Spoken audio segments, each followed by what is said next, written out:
தியானம் 10. ஆத்துமநேசரின் முதுகு.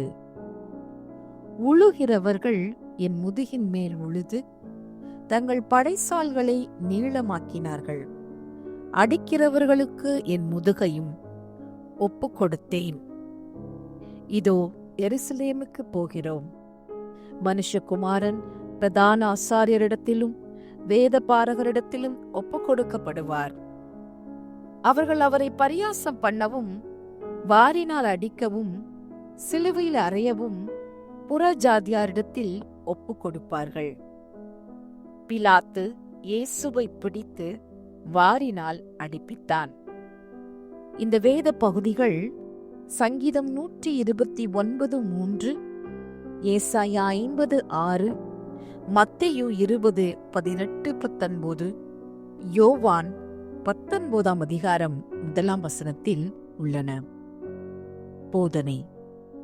இரட்சகருடைய முதுகை பற்றி நேராய் பேசும் யாதொரு குறிப்பும் சுவிசேஷத்தில் இல்லை.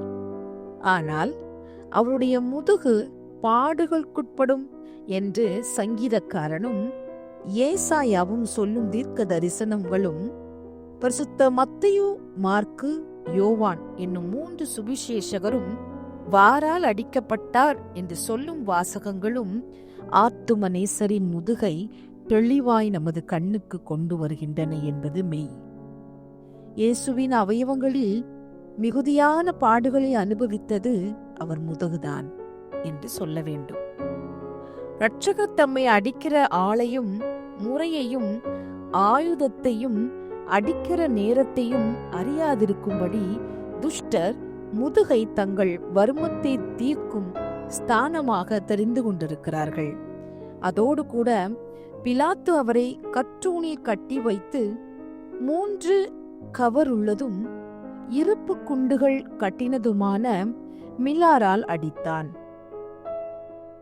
என் இரட்சகர் அப்போஜனத்துக்கு பின் 12 சீடருடைய கால்களையும் கழுவி துடைத்தாரே, அப்போது அவர் முதுகு மிகவும் நோவாயிருந்திருக்குமே.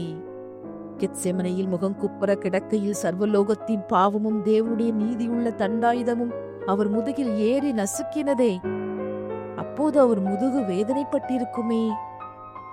கெத்செமனையில் இருந்து அவரை அன்னா காய்பாவின் வீட்டுக்கும், அப்புறம் பிலாத்துவுடைய அரண்மனைக்கும், அப்பால் ஏரோதுவின் வீட்டுக்கும், மறுபடியும் பிலாத்துவிடத்துக்கும் நடத்தி கொண்டு போன போது அவர் முதுகை சத்துருக்கள் சும்மா விட்டிருப்பார்களா? எத்தனை பேர் தங்கள் கைகளை மடக்கி குத்தினார்களோ!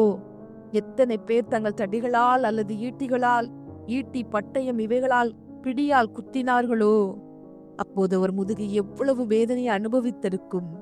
அதுவுமல்லாமல் பிலாத்து அவரை தூணில் கட்டி வாரினால் அடிக்கிறான். இம்மட்டும் ஆத்துமநேசரின் முதுகு உள்காயப்பட்டிருந்தது. பிலாத்து அதை வெளிக்காயப்படுத்தி விட்டார். இம்மட்டும் அது கன்னி பழுத்த பழம் போல் இருந்தது. இப்போது பிலாத்து அதை வெள்ளரி பழத்தோலை போல் பிளந்து விட்டான். பிலாத்துவே, உனக்கு பைத்தியமா? இந்த அநீதி செய்யவா நியாயாதிபதி உத்தியோகம் பெற்றாய்? உன் மனசாட்சி என் ஆத்துமநேசரை குற்றமற்றவர் என்று அறிக்கையிட்டதே. நீ தண்ணீரை எடுத்து கையையும் கழுவி உன் சுத்தாங்க மனதை காட்டினாயே. அப்படி இருக்க உன் அறிவு கண்குருடாய் போன முகாந்திரம் என்ன? பரிதானமோ, பயமோ? நீ உன் சுய புத்தியில் தப்பி போனாலும் உன் மனைவியின் சொல் புத்தி கேட்டா இல்லையே. தந்திரமுள்ள யூதர் தாங்கள் அடித்தால் 40 அடிக்கு மேல் அடிக்க கூடாதென்றல்லவோ ரோமருடைய மிலாரினால் அடிபட செய்திருக்கிறார்கள். அந்த சூதை நீ அறியாமல் என் இரட்சகரை தூணில் கட்டி வைத்துக் கொண்டு மனங்கொண்டபடி அடித்தாயே. பிலாத்துவே, ஒரு விரல் வைக்க இடம் வேண்டாமா? ஒரு ஊசி குத்த என் இரட்சகர் முதுகில் இடம் காட்டினால் போதுமப்பா. ஐயோ இரட்சகா! பொந்து பிலாத்துவெனும் அந்தகனே, என்னுடைய புண்ணியனை பிடித்து கட்டினாயே. ரோமர் வாரினால் அடித்து வதைத்தாயே. பிலாத்துவே, எழும்பி நீ கிட்ட வா. என்னுடைய பிரதானியின் முதுகை பாரேன். ரத்தம் பீரிட்டு பாய்கிறதை பாரேன். இரட்சகா, உன் முதுகில் இப்படியும் அடிபட இடம் கொடுத்த அந்தரங்கம் ஏது? ஐயையோ, இப்படியும் அடிப்பாரு உண்டோ? இவ்வடிகள் உன் முதுகில் பட்டு இருக்குமேயானால் உடம்பெடுத்து நடமாடுவாயோ? உனக்கு உடலேது, உயிரேது பிலாத்தே? பிலாத்து இப்படி கூறக்கூடும். என் பேரில் பழி போட்டு ஒப்பாரிடுகிறாய்? நான் அவர் பேரில் குற்றமே இல்லை என்று கையும் கழுவினேனே. பாவி கூறுகிறான், கையை கழுவினவன் வாயையும் கழுவினால் அல்லவோ சரி. பாதகா, உன் வாயால் மரணாக்கினையே கூறினாயல்லவா? கழுவின கையிலேயே வாரை எடுத்து அடித்தாயே. பிலாத்து கூறுகிறார், உன் இரட்சகரை தப்புவிக்க வேண்டும் என்று தானே அடித்தேன். அவர் தப்புவிக்கப்பட அதிர்ஷ்டமில்லையானால் நான் என்ன செய்ய? பாவி கூறுகிறான், தப்புவிக்கவா அடித்தாய்? நல்ல வழி. நன்மை வரும்படிக்கு தீமை செய்யலாமோ? இந்த போக்கை மறவாமல் எழுதி வைத்துக் கொண்டு நானும் நீயும் நடுத்திற்கப்படும் போது சொல்லு. நான் பிலாத்துவை நொந்து கொள்வானேன். அடித்த பாதகன் நான் தான். அடித்த மிலாரி என் பாவங்கள் தான். என் பாவங்களால் ஆத்தும நேசரை அடித்து காயப்படுத்தி விட்டேன் என்று உணர்கிறேன்.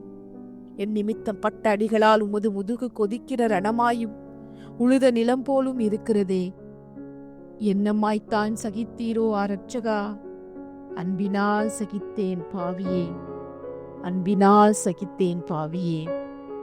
உன்னத அன்பே நமஸ்காரம், அடிபட்ட அன்பே நமஸ்காரம், உன்னத அன்பே நமஸ்காரம், அடிபட்ட அன்பே நமஸ்காரம். விசுவாச முத்தமிடுவோமா? குரூரமான நிந்தையை சகித்த பரிசுத்த முதுகே, உன்னை முத்தமிடுகிறேன். உமது முதுகில் உள்ள ஒவ்வொரு காயத்திலுமிருந்து சுரக்கும் இரத்தச் சொட்டுகளின் ஆத்துமா முகரும் ரோஜா புஷ்பமாயிருக்கின்றன. ஆகையால் ஒவ்வொரு காயத்தையும் ஒவ்வொரு பூவாக முத்தமிடுகிறேன். மௌனமாக இதை கேட்கிறவர்களை இப்பொழுது நீங்கள் முகம் குப்புற அல்லது சாஷ்டாகமாய் விழுந்து கொண்டு உங்கள் உதடுகள் அசைக்காமல் ஆத்தும இரட்சகரின் உனக்கு முன் அடிகளால் காயப்பட்டு ரத்தம் ஒழுகும் முதுகுடையவராய் நிற்கிறதாக உணர்ந்து கொண்டு அடிப்பட்ட அன்பையும் அடிக்குட்படுத்தின நம்முடைய பாவங்களையும் தியானித்து சிறிது நேரம் மௌனமாயிருந்து தெருமூச்சு விடுவோமா? ஜெபிப்போமா?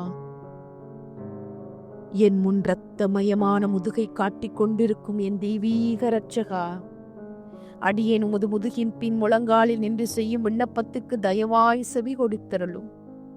இதோ நான் விசுவாசத்தின் விரலால் தொடும் இந்த அடியும், இதோ இந்த படுகாயமும், இதோ எலும்பு தெரிகிற இந்த பள்ளமும், இதோ ரத்தம் பொங்கி வரும் வடும், இதோ சதை நைந்து கிடக்கும் அடியும், உமது முதுகில் பட்டிருக்கும் எல்லா அடிகளும் என் பொய், என் வஞ்சனை, என் பொறாமை, என் அவிசுவாசம், என் சூது, என் கீழ்ப்படியாமை, என் அவபக்தி முதலான வாரடிகளின் காயமே அன்றி வேறல்ல என்று உணர்கிறேன்.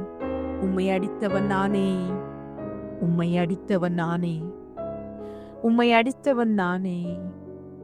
என் நிமித்தம் நீர் அடிக்கப்பட்டீர். என் நிமித்தமே உண்டான காயங்கள் எல்லாவற்றையும் நான் ஆற்றி போடுவது என் கடமை. ஆனால் எனக்கு மருந்தில்லையே. நான் என்ன செய்வேன்? என் பாவங்களை உமது முதுகுக்கு பின்னாக நீர் எறிந்த பொழுதெல்லாம் அது உமது முதுகை காயப்படுத்தி கொண்டே கடந்து போகிறது. என் பாவத்துக்காக இதோ நான் சிந்தும் கண்ணீரையும், இதோ நான் விடும் பெருமூச்சையும் உம்முடைய உன்னத அன்பையும் ஒன்றாக கலந்து அதில் பூசும். அது ஆரிப்போம். உமது ஆத்தும வருத்தத்தின் பலனை, உமது ஆத்தும வருத்தத்தை நீக்கும் மருந்து. உமது திருமுதுகிலிருந்து ஒழுகும் ரத்தம் எனக்கு ஆரோக்கியத்தை அளிப்பதாக. உம்முடைய ஆழமான காயங்களுக்குள் என் பாவங்கள் புதைக்கப்பட்டு காணப்படாமலே போவதாக. பிதா, குமாரன், பரிசுத்த ஆவியின் நாமத்தினாலே ஆமேன். துதிப்போமா? என் ஆத்துமாவே கர்த்தரை ஸ்தோத்திரி, என் முழு உள்ளமே அவருடைய பரிசுத்த நாமத்தையும் ஸ்தோத்திரி. அவர் உன் அக்கிரமங்களை எல்லாம் மன்னித்து உன் நோய்களை எல்லாம் குணமாக்கி உன்னை கிருபையினாலும் இரக்கங்களினாலும் முடிசூட்டினார். அல்லேலூயா, ஆமேன்.